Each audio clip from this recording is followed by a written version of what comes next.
নিয়ন্ত্রণ ছিল এস আলম গ্রুপের হাতে। ঋণের নামে পরিকল্পিতভাবে লুট করা হয়েছে সাধারণ আমানতকারীদের অর্থ। এর মধ্যে মাত্র 7 বছরে ইসলামী ব্যাংক থেকে গ্রুপটি হাতিয়ে নিয়েছে প্রায় 1,18,000 কোটি টাকা, যার পুরোটাই এখন খেলাপি। প্রশ্ন উঠছে, এত বড় লুটের পরও ইসলামী ব্যাংকের ক্ষেত্রে কেন ভিন্ন সিদ্ধান্ত নিচ্ছে কেন্দ্রীয় ব্যাংক? মাসুম মিয়ার প্রতিবেদন।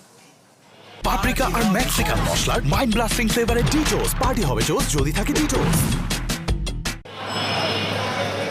দেশের অন্তত 7টি বাণিজ্যিক ব্যাংকের মালিকানায় ছিল এস আলম গ্রুপ। ঋণের নামে পরিকল্পিতভাবে সেই ব্যাংকগুলো থেকে লুট করা হয় সাধারণ আমানতকারীদের হাজার হাজার কোটি টাকা। এর মধ্যে সবচেয়ে ভয়াবহ লুট হয়েছে দেশের এক সময়ের সবচেয়ে বড় ইসলামী ব্যাংক বাংলাদেশ লিমিটেডে।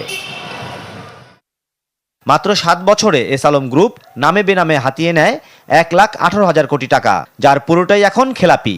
অর্থাৎ আমানতকারীদের টাকা উধাও আর ব্যাংক দাঁড়িয়ে ঋণের পাহাড়ে। এস আলমের মতো অলিগার্ক গোষ্ঠীর লুটের প্রকৃত চিত্র বের করতে বিদেশি অডিট ফার্ম দিয়ে 9টি ব্যাংকের আর্থিক হিসাব খতিয়ে দেখে বাংলাদেশ ব্যাংক। এর মধ্যে 5টি ব্যাংককে একীভূত করার সিদ্ধান্ত নেওয়া হয়। পরবর্তী ধাপে ফরেনসিক অডিটের কথা জানানো হয়। কিন্তু প্রশ্ন উঠেছে, ইসলামী ব্যাংকের ক্ষেত্রে কেন ভিন্ন সিদ্ধান্ত? নিজস্ব নিরীক্ষা প্রতিবেদনেই কেন ভরসা করছে কেন্দ্রীয় ব্যাংক? শুধুমাত্র তার স্ট্রেংথের কারণে।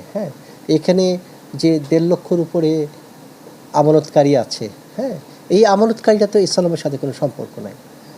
এই ব্যাংকটার যদি যে 5টি ব্যাংক মার্জ করলেন, সেই 5টি ব্যাংকের মালিকানা সরকারের হাতে দেওয়া সম্ভব হয়েছে, কারণ তার ভার বহন করার সক্ষমতা সরকারের ছিল।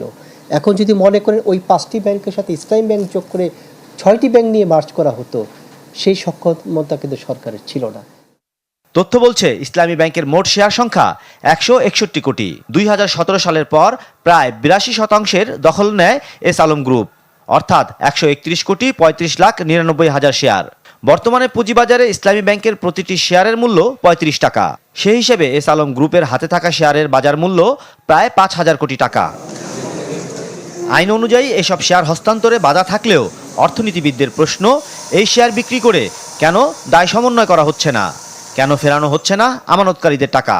এস আলমের শেয়ারগুলো এখনও তার বিরুদ্ধে কোনো ব্যবস্থা নেওয়া হয়নি, বা এই যে ব্যবস্থাগুলো, অর্থাৎ সার্বিকভাবে যেটা হয়েছে, ব্যাংক খাতের দুর্বলতা দূর করার জন্যে যে ধরনের শক্ত নীতিগত পদক্ষেপ নেওয়ার প্রয়োজন ছিল, এটা কিন্তু এখন পর্যন্ত আমরা দেখি না।